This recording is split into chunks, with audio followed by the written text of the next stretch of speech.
Hey, what's up? I'm in a coffee shop, so sorry if the noise is whack or whatever, but I wanted to just go through the process of taking the input of this and then trying to solve it so that you get the output, um, just so that you can see how I would think about it. So I'm just going to copy the input array here, and I'm using Replit, and I'll share the result on Reddit here in a little bit. So the first thing I'm going to do is clean this up so it's like valid, some valid Ruby code here.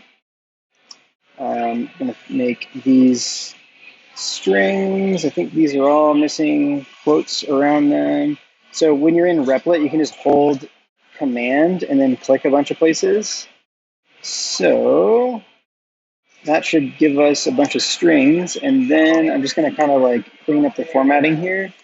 Okay, so that's our first item. And then our second item is here. I'm in a Starbucks. It's kind of crazy. There's like wild thunder and lightning outside. It doesn't usually thunder and lightning here. But today it has decided to rain like crazy and thunder and lightning. So fun times. All right, so I think this is pretty close to what we want. That needs to be indented there. And then let's just call this our input array. And I think that needs a closing bracket. I would probably also like put these on this same line here. Style is whatever. But it does help if you have like something nice to look at when you're trying to reason about it. So if I say run, I should see, oh, let's do a p output or input here. You say run, you should see it over here on the right-hand side. Hopefully this is big enough for you to see. So that's basically the raw input. Okay, so the way that I would think about this is we want to take the items, or we want to iterate over each of these items that are sort of in the input. Each item has an ID, but we don't care about the ID. What we care about is collecting up these sub items that are part of each of this like top level parent item if the product box ID is the same. So in this case, we have an input with 3 elements in our array, but this first element and this second element sort of need to be merged because the product box is the same. And so in the resulting array, we should have 2 items here, or 2 elements in our items array, and then these two should be merged, and we should have a third one that is separate because the product box is separate. So what I want to do is I'm going to collect these into a result. That's going to be an array, and then at the end we'll just p the result. Now in practice, I would probably write like a test for this with RSpec, but for now we can just we're using Replit so we can share it easily and test it as we go. So I want to go over the input. So I'm going to say input dot each do item. An item is probably a bad name because we're going to be also reaching into these items. So maybe we say, I don't know what this actually is, so we'll just call it item for now.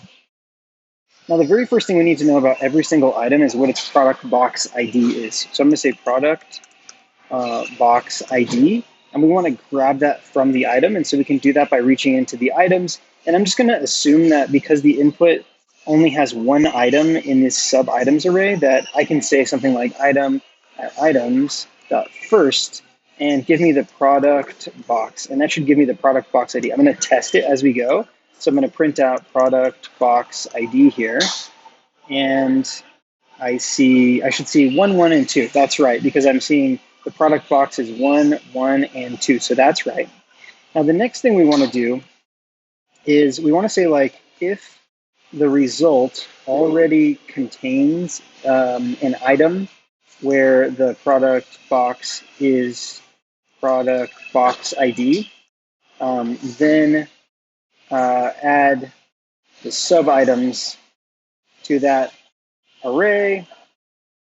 Otherwise, just add item to result. Okay, so that's kind of like my thinking.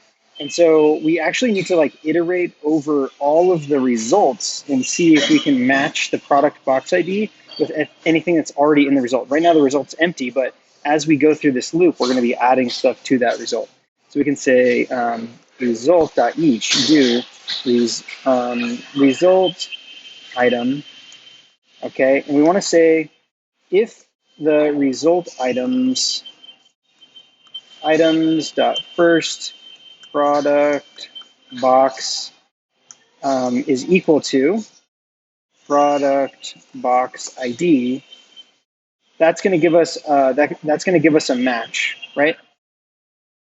And if it's a match, then maybe we just store off that result item, and then we'll handle this sort of if statement in a second.